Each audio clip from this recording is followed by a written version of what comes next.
Life has different seasons. Sometimes we experience crises, difficulties, periods of drought or struggle in which we as believers call upon God to help us. But sometimes we are given a season of calm, happiness, growth, the times in which we have abundance. I would even say that those of us who live in the Western Hemisphere, we have much, most of the time. If there's a biblical book that speaks into the situation of having plenty, it is the book of Deuteronomy. My name is Josef Sykora. I am an assistant professor of biblical interpretation at Northeastern Seminary. Deuteronomy follows the book of Numbers, in which the people of Israel are depicted as traveling through the wilderness. And this book then brings forward advice for those situations when we experience scarcity of various kinds. In contrast, the book of Deuteronomy is written to prepare the Israelites to enter the land that, to use the biblical idiom, flows with milk and honey.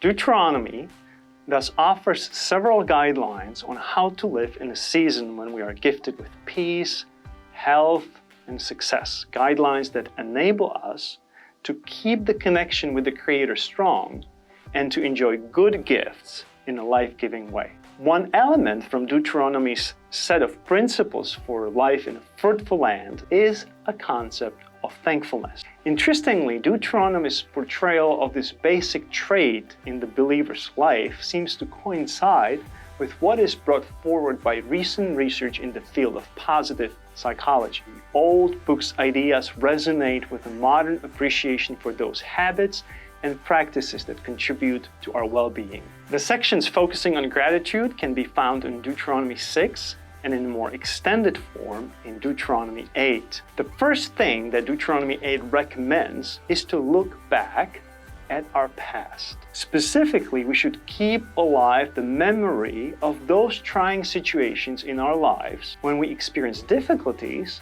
but also God's faithfulness. Verses 2 to 5 of the 8th chapter urge the Israelites to remember the long way in the desert when they experienced hunger but did not starve, when they could not buy or make new clothing, and yet they always had something to wear, when they walked miles and miles and yet their feet did not swell.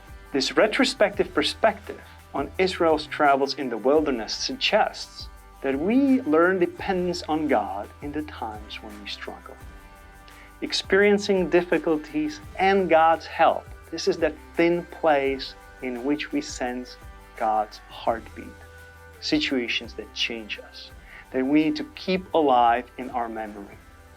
The origin of the American holiday of Thanksgiving, for example, stems precisely from such a situation.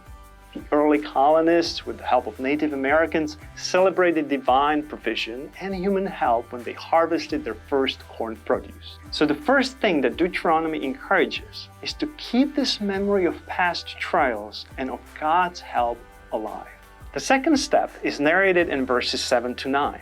Israel is reminded that the Lord is bringing them into a good land. However, this brief statement, brief phrase, a good land, is not enough to capture the imagination of the people who are about to enter the promised land. Here and elsewhere, the land is depicted with unusual attention to detail. Therefore, we hear 5 times about specific characteristics of the land that Israel is about to possess. Let's read verses 7 to 9 from chapter 8 of Deuteronomy. For the Lord your God is bringing you into a good land, a land with flowing streams, with springs and underground waters welling up in valleys and hills, a land of wheat and barley, of vines and fig trees and pomegranates, a land of olive trees and honey, a land where you may eat bread without scarcity, where you will lack nothing, a land whose stones are iron and from whose hills you may mine copper.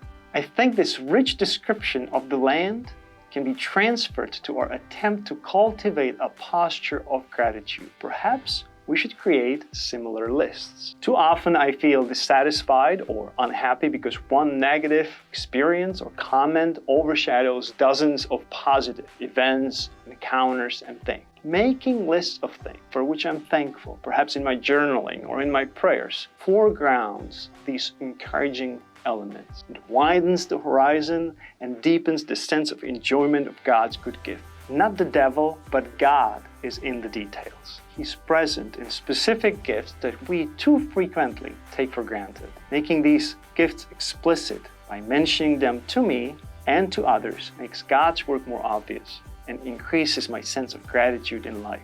Finally, we should cultivate a habit of blessing. Verse 10 captures this succinctly. When you eat and are satisfied, you shall bless the Lord your God for the good land that He has given you. Christians traditionally say a blessing before they eat. Deuteronomy suggests the opposite. Once you eat and feel satisfied, thank God for those things that made you feel happy and full. In those moments, bless the one who has blessed you.